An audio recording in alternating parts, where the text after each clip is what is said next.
علم و معارف در همه دور و زمان رکن اساسی پیشرفت جامعه و کفیل بقای ملت محسوب می‌یابد. هر دولتی که به رشد نظام معارف توجه جدی ظاهر می‌نماید در اصل به آینده خود سرمایه گذاری می‌کند. در این راه پرشرف نقش آموزگار مقامی مرکزی دارد. آموزگار تنها آموزاننده درس نیست، بلکه تربیتگر، راهنما، روشنگر و معمار معنوی جامعه می باشد.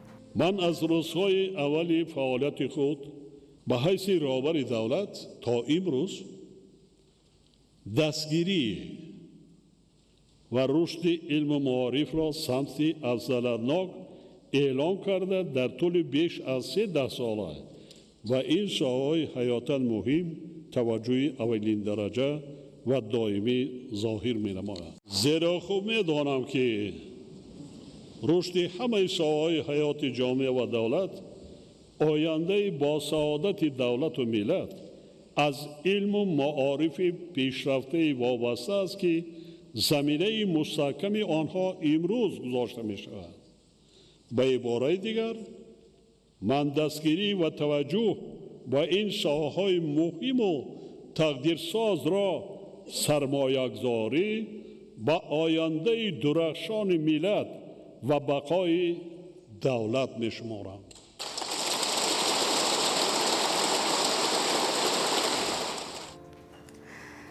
در جمهوری تاجیکستان تحت سیاست معارف پرورانه پیشوای معظم ملت محترم امامعلی رحمان به رشد ساحه معارف، بلند برداشتن مقام آموزگار و آموزش زبانهای خارجی توجه مخصوص ظاهر می گردد. رشد و تکامل این رویه به فعالیت آموزگاران وابسته است که با دانش، تجربه و مهنت پیوسته در تربیت متخصصان و تحکیم زمینه‌های علمی سهم می‌گذارند. با عرض احترام سلام می‌گوییم به شما بینندگان همیشگی برنامه‌های علمی تلویزیون علم و طبیعت. نشر نوبتی برنامه صاحب خرد شما را با یکی از سابقه‌داران ورزیده ساحه معارف آشنا می‌نماید. ما را همراه باشید.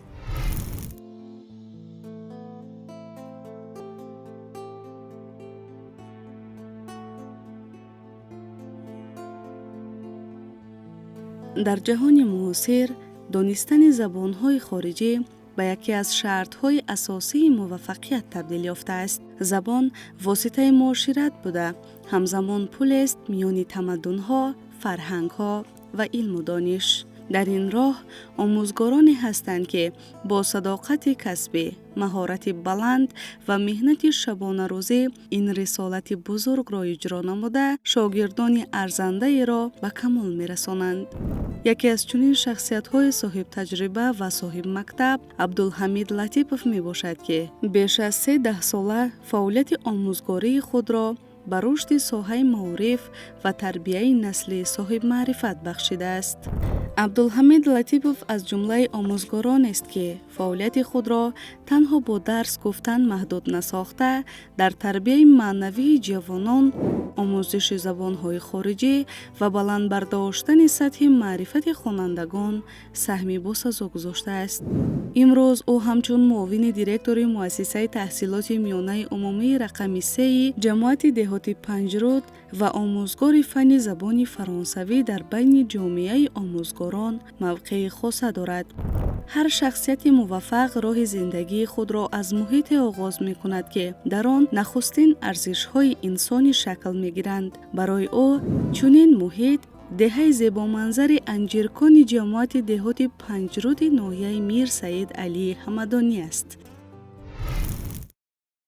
عبدالحمید لطیپوف 21 ایون سال 1969 در عائله دهخان به دنیا آمده است. محیط سالم عائله، احترام به علم و دانش و قدرشناسی اهل خاندان نسبت به آموزگاران از آوان کودکی در دل او مهر دانش اندازی را جای داد. او هنوز در سالهای مکتبخانه با قابلیت خوب آموزش و شوق زیاد به زبانها میان همصنفان خود فرق میکرد. سال 1986 مؤسسه تحصیلات زادگاهش را ختم نموده در آستانه انتخاب مهمترین راه زندگی قرار گرفت. او خوب درک میکرد که آموزگار بودن масъулияти бузург аст ва бо ҳамин мақсад соли 1987 ба донишгоҳи давлатии омӯзгории Тоҷикистон ба номи Садриддин Айнӣ рафт ва таҳсилро дар ин ниҳоди бонуфузи кишвар оғоз намуд. аз рӯзи ки ман ба остонаи мактаб қадам ёдам ба як орзуи умедҳое ки мисол дар дил доштам дар кӯдакиам ба ҳамон орзуҳоям яъне ки мақсад гузоштам ва ба ҳамон орзуҳоям расидам. Ва ман вақте ки ба синфи якум қадам гузоштам ба мо муаллим Мирзоев Назар дарс мегуфт ва аз он кас мо сабақ омӯхтем ва он чизе ки онҳо дар дил доштанд ба мо доданд ва баъд аз он ба мо боз муаллим Баротов Тоҳир дарс мегуфт ки дар синфи дуюм ва сеюм. ва аз ҳамон рӯзҳое ки ман ба мактаб қадам ёдам мебинам ки чӣ хел омӯзгорон чӣ хел заҳмат мекашанд, чӣ қадар барои насли оянда тамоми талошҳои худашонро ба ҳамон кӯдакон медоданд, ба таълиму тарбияи кӯдакон. ва аз ҳамин рӯз орзу доштам ки ман ҳам ба монанди ҳамин устодонам пайрави онҳо шавам ва касби онҳоро омӯзам. ва вақте ки ман синфи панҷум шудам, дар синфи панҷумам ба мо омӯзгор Набиев Сабзалӣ аз фанни забони фаронсавӣ дарс медод ва ман бо ҳамин забони фаронсавӣ бигем ки як шавқу рағбати боз зиёдтар пайдо кардам ва дар озмунҳое ки дар муассиса мешуданд, дар мактаб мешуданд, ман мисол дар онҳо ширкат меварзидам ва баъди хатми мактаби миёна ман ба донишгоҳи омӯзгорӣ ба номи Садриддин Айнӣ соли 1987 дохил шудам. соли 1993 ин даргоҳи маърифатро ман хатм кардам ва ба зодгоҳ ҳам яъне ки ба ҷамоати диёти Панҷруд ба кор омадам. дар бораи кор ва фаъолияти устод Латипов Абдулҳамид агар чӣ қадар сухан гӯем, қисса кунем, кам аст. ман тӯли солиёти зиёд аст бо он кас кор фаъолият мекунам ва фикр мекунам ки чуноне ки як педагоги барҷастаи рус Дмитрий Иванович Менделеев фармудааст ки муаллими ҳақиқӣ ҳамонест ки дониши ӯ дониши хонандагонаш гардад. аст Менделеев. ман фикр мекунам ҳамин суханҳоро маҳз барои Латиф Абдулҳамид гуфта бошад, чунки вай шабрӯз дар такоппӯ аст, дар ҷустуҷӯ аст, дар тарбияи хонандагон аст. устод Латиф Абдулҳамид шахси бобурманди омӯзгори муассисаи таҳсилоти миёнаи умумии рақами 3 ҷамоати диёти Панҷруди ноҳияи Мир Саид Алӣ Аҳмадонӣ мебошад. таҷрибаи бои 30 сола дорад ки давоми ин ҳама солҳо тавонистааст шогирдони варзидаро тарбия намояд.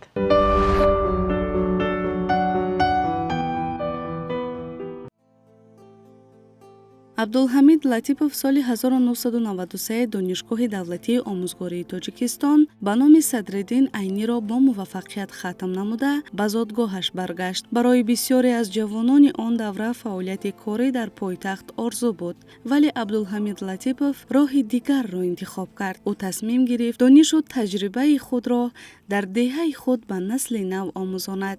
аз ҳамон сол фаъолияти омӯзгории худро дар муассисаи таҳсилоти миёнаи умумии рақами 3 оғоз намуд ва то имрӯз дар ҳамин даргоҳ содиқона хизмат мекунад. барои омӯзгори ҳақиқӣ муҳаббат ба шогирд, масъулиятшиносӣ ва сабру таҳаммул муҳимтарин сифатҳо мебошанд. абдулҳамид Латипов фаъолияти омӯзгории худро дар даврае оғоз намуд ки низоми маорифи мамлакат ба мутахассисони соҳибкасб эҳтиёҷи зиёд дошт. аз рӯзҳои нахуст ӯ талош мекард ки хонандагон на танҳо қоидаҳои забони фаронсавиро аз худ намоянд, балки муҳаббат ба омӯзиши забонҳои хориҷиро низ дар қалби онҳо бедор созад.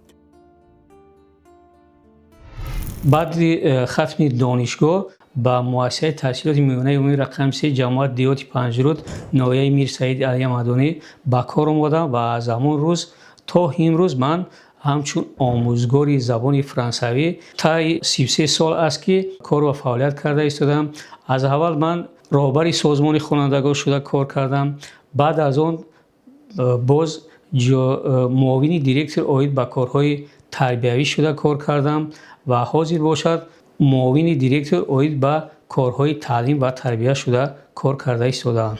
غیر از آن که وی معلمی با تجربه است، معلمی بسیار با استعداد است و در مؤسسه وظیفه جانشین دیرکتور اوید به کارهای تعلیمی را به عهده خود دارد و بسیار شخصان آموزگار میفهمند که این چقدر وظیفه با مسئولیت است، کاری وزنی است. عموما قریب تمام کاری آموزگاری خوانندگان به ذمه جانشین دیرکتور تربیتی می باشد، تعلیمی، و این معلم از عهده همین کار هم میبراید. در برابر این باز شاگردان را تیار میکند، به آزمون ها پیشبری میکند. من در سالهای گذشته که از شاگردان کس سزاوار جای سوم گشتن در المپیاد خوانندگان در شهر دوشنبه. اون کس عموما آرامی ندارند. وقتی استراحت آموزگاران است عموما او را در مکتب مییابی، در مؤسسه مییابی، یا با یگان شاگرد کار میکنه یا یگان اجرت دولتی مینویسد. عموما سیر مسئول است، نسبت به خود سیر طلب است.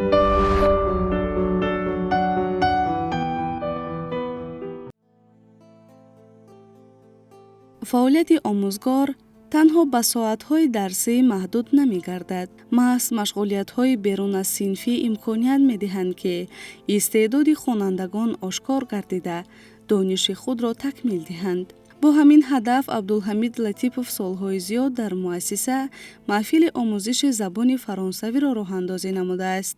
در این محفل خوانندگان را با فرهنگ، تاریخ، ادبیات و تمدن مردم فرانسه آشنا می‌نماید. در مشغولیت‌های محفل خوانندگان طرز درست تلفظ، گفتگو، ترجمه، نوشتن انشا و استفاده زبان را در حیات روزمره می‌آموزند. با تشبث او منتظم محفل‌های علمی، صحبت‌های آزاد و چاره‌بینی‌های فرهنگی برگزار می‌شوند که برای بلند گردیدن شوق خوانندگان مساعدت می‌نمایند. بسیار خوانندگان محض از همین محفل قدم‌های نخستین خود را در آموزش جدی زبان فرانسوی گذاشته بعداً در المپیادهای فنی و مؤسسه‌های تحصیلات عالی به دستاوردهای نظررس نائل گردیدند. این محفل امروز به یک مکتب واقعی تربیت استعدادها مبدل گردیده است.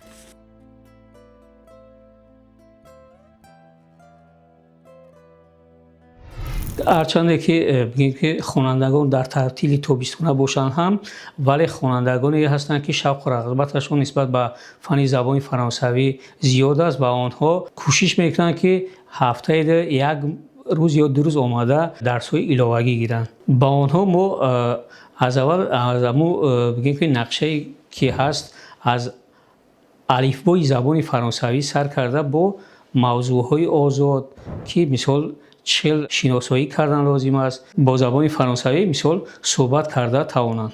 غیر از آنه که من زبان فرانسوی رو با تمام اصولهایش میدونم، باز زبان روسی و زبان انگلیسی رو آموختم. استاد لطیف عبدالحمید که زیاده از 30 سال می شود در مؤسسه رقم 3 نویه امیر سعید علی حمدانی فعالیت میکند. ما هم از جمله دستپروری استاد هستیم. تا حال از توصیه های استاد، از گفته های استاد رو سرمشق کار خود نموده، کار و فعالیت نموده ایستاده ایم. چند بار شاهدی درس های استاد شدیم. از رفتی درس معلوم است که خوانندگان گوش میدهند به درس ها، اما بسیار چیزها را از خود میکنند. از استاد بسیار شاگردان بهترین هم به وای رسیده است تا امروز، اما باز در بر ما کار و فعالیت کرده ایستاده است.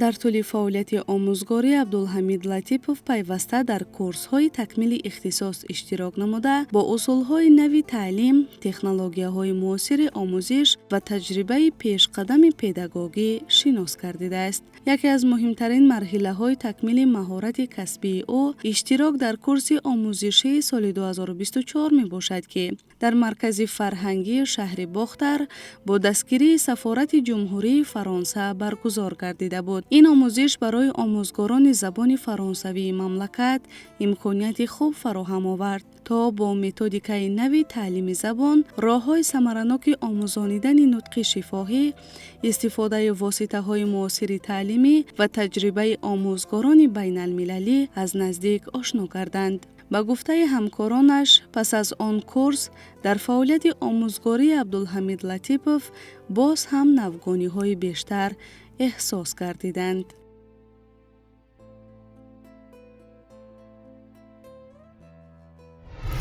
از طرف وزارت معارف و علم جمهوری تاجیکستان کورس‌های تکمیل اختصاص و بازآموزی تشکیل کرده شده است و من در این کورس‌ها اشتراک میکنم و در همین کورس‌های کوتاه مدت من زبان‌های روسی و زبان‌های انگلیسی را از خود کردم و باز هر سال از طرف سفارتخانه فرانسه در تاجیکستان ما را در آنجا دعوت میکنند و ما در آنجا کورس‌های بازآموزی می‌آموزیم.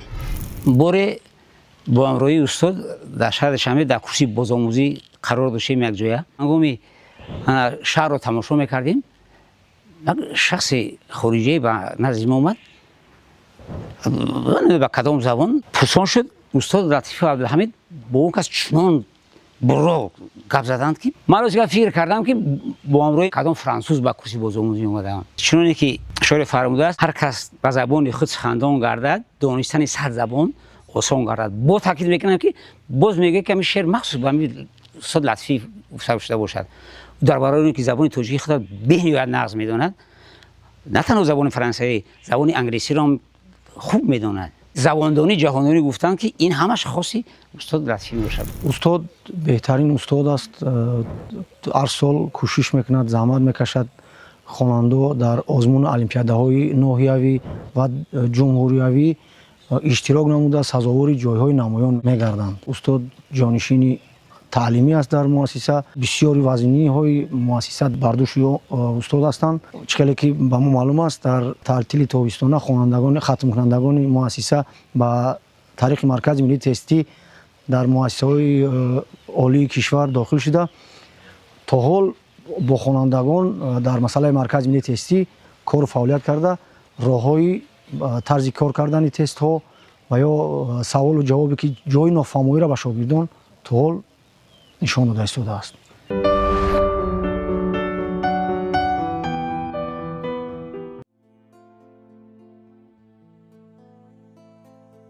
بزرگترین دستاورد هر آموزگار شاگردان او می باشند. اگر شاگرد موفق گردد، این پیش از همه نتیجه زحمت استادی اوست. در طول زیاده از 30 سال فعالیت آموزگاری، عبدالحمید لطیپوف ده‌ها نفر شاگردان صاحب استعداد را تربیت نموده است. بسیاری از آنها امروز در ساحه‌های گوناگون جامعه فعالیت داشته، با احترام از استاد خود یاد می‌کنند. برای عبدالحمید لطیپوف هر یک شاگرد ارزش خاص دارد. او همیشه تاکید می‌نماید که وظیفه آموزگار تنها بها گذاشتن نیست، بلکه باور کردن به امکانیت‌های هر خواننده است. از همین رو امروز شاگردان او را می توان در مؤسسه های تحصیلات عالی، ساختارهای دولتی، مؤسسه های تعلیمی و دیگر ساحه های جامعه واخورد. در دوام فعالیت آموزگاری و در تشکیل و پیشبرد کارهای تعلیم و تربیت، هماهنگسازی فعالیت آموزگاران و بلند برداشتن صفت تعلیم سهمی نظر رس دارد.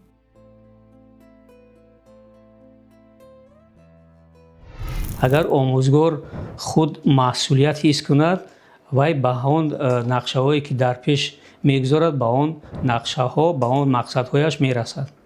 شاگردان من راستیگه بسیار هستند. بسیاری آنها در آزمون های ناحیوی، منطقوی و ولایتی شرکت ورزیده سزاوار جایهای افتخاری گردیدند. خوانندگان نسبت به فن زبان فرانسوی شوق و رغبتشان زیاد است و حاضر برای پیشتر آزمون ها کمتر بودن. حاضر باشه با تشبوس پیشوای ملت محترم امام علی رحمان آزمون ها زیاد شده استادن و شوق و رغبت خوانندگان نسبت به فن های زبان خارجی زیاد هستند و خوانندگان کوشش میکنند که در آزمون ها که برای آنها شرایط های فراهم آورده شدند کوشش می‌نمایند که در آزمون ها شرکت ورزند و سزاوار جایهای نمایان گردند.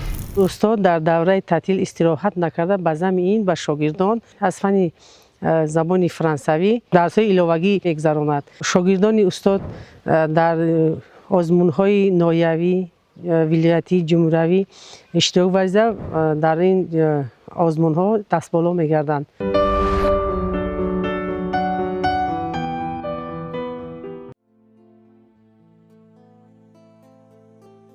هر قدر آموزگار در جامعه آبرومند باشد، ریشه برومندی او از محیط سالم عائله سرچشمه میگیرد، زیرا محض عائله اولین مکتب انسانسازی و نخستین محیط تشکل اخلاق و معنویات شخصیت است. اگر آموزگار در مکتب مربی صدها خواننده باشد، در خانه تربیتگر فرزندان، تکیهگاه اهل عائله و پاسدار ارزش‌های خانوادگی می باشد. عبدالحمید لطیپوف نیز از زمره آن نفران است که میان فعالیت پرمسئولیت آموزگاری و زندگی خانوادگی توازن کامل را نگاه داشته است. در محیط عائله او پیش از همه پدر مهربان است، پدری که برای فرزندان نه تنها تامین کننده روزگار بلکه نمونه اخلاق، مسئولیت شناسی و مهنت دوستی می باشد. او فرزندانش را در روحیه وطن دوستی، احترام بزرگان، دوست داشتن کتاب و قدرشناسی علم و دانش تربیت نموده است. برای او بهترین میراث نه مال و ثروت بلکه دانش، تربیت و نام نیک است. عبدالحمید لطیپوف امروز همزمان بابای غمخوار نیز می باشد. برای نبیرگانش او تنها یک بزرگ خاندان نیست، بلکه حکمت آموز است که با هر یک سخن و هر رفتار خود در دل آنها تخم محبت و علم و معرفت را می کارد. حضور او در خاندان به فضای عائله گرمی، آرامی و صمیمیت می بخشد. لحظه های همنشینی با نبیرگان برای او ادامه رسالت آموزگاری است، زیرا تربیت برای او نه با انجام روزکاری بلکه با نفس زندگی هم قدم است. عائله سالم ساختم که از آن فخر میکنم. فرزند کلانی هم میرانه نام دارد و کالجی آموزگاری نوعی مسچو را تمام کرده است و پسرم باشد در دانشکده انرژتیکی تحصیل کرده ایستاده است و دو پسر دیگرم باشد خواننده مکتب است. و وقتی که من با صنف می‌درایم، من در آنجا یک فرزند خودم را تنها نمی‌بینم. در همون سیمای همون فرزند خودم دیگر خوانندگانی که هستند، آنها رو من همچون فرزند خودم می‌بینم و با آنها کار و فعالیت می‌کنم. موفقیت هر یک آموزگار تعلیم و تربیت نمودن نسل نو است برای درست باعث می‌رود که شاگردانش در تمام تشکیلات‌ها، اداره‌های دولتی کار و فعالیت می‌کنند. من با جوانان و با نورسان و خوانندگان گفتنی هستم که حاضر تمام شرایط‌ها برای علم و دانش گرفتن، تحصیل کردن برای همه ما و شما فراهم شده است و ما باید کوشش نماییم که دانش آموزیم، با کتابخانه ها رفته اعضا شویم و کتاب هایی که از طرف پیشوای ملت توصیه شده هستند باید که ما آنها رو آموزیم، از طریق اجدادان خود با خبر شویم. باعث افتخار ما است که چنین آموزگاران در مؤسسه ما کار میکنن و ما خود را خوشبخت حساب میکنیم که با امروی اینها کار میکنیم، از اصول روهای ما میآموزیم، تجربه آموزی میکنیم به دیگر. این باعث افتخاری تمام نه تنها مؤسسه ما بلکه افتخاری تمام ناحیه می باشد که چنین آموزگاران فعالیت میکنن. وقتی که آموزگار جوان با مؤسسه وارد می شود، هر یک آموزگار رو از روند تعلیم و تربیت با خبر نموده، خب هر یک آموزگار رو طرز پر کردن ژورنال، طرز با خواننده صحبت کردن رو، هر یک نقطه های نازکی تعلیم و تربیت رو با هر یک آموزگار جهان نشان میدهد. ما از استاد امید کلان داریم که در آینده با شاگردانی موفق رو تربیت نموده در رشد و نموی کشور سهمگذار باشند.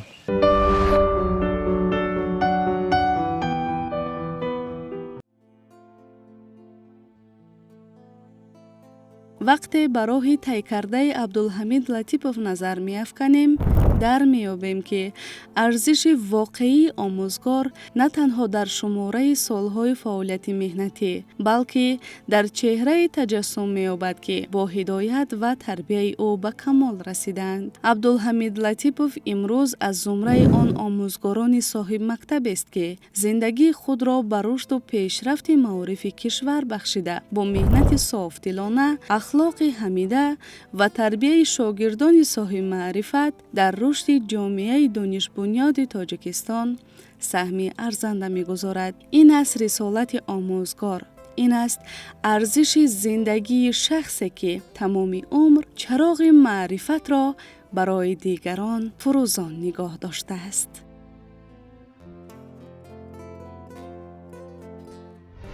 35 سال صاحب استقلالی تاجیکستان ثابت نمود که رشد دولت از مکتب آغاز می‌یابد و سرنوشت مکتب را آموزگار می‌سازد. در این مسیر پر افتخار، عبدالحمید لطیپوف با مهنت صادقانه، تربیت شاگردان صاحب معرفت و صداقت بر رسالت آموزگاری سهم ارزنده خود را گذاشته است.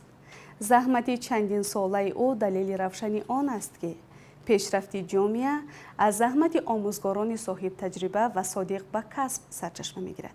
باوری کامل داریم که چنین شخصیت‌های صاحب مکتب منبع نیز با تجربه غنی، جهانبینی وسیع و حس بلند مسئولیت در تربیت نسل دانشمند و وطن دوست و تطبیق سیاست معارف پرورانه دولت سهم شایسته خود را ادامه خواهند داد. بینندگان گرامی، اینجا میرسیم به انجام برنامه صاحب خیرت. در فرامد به این آموزگار ورزیده کامیابی های نوین را آرزو مندیم.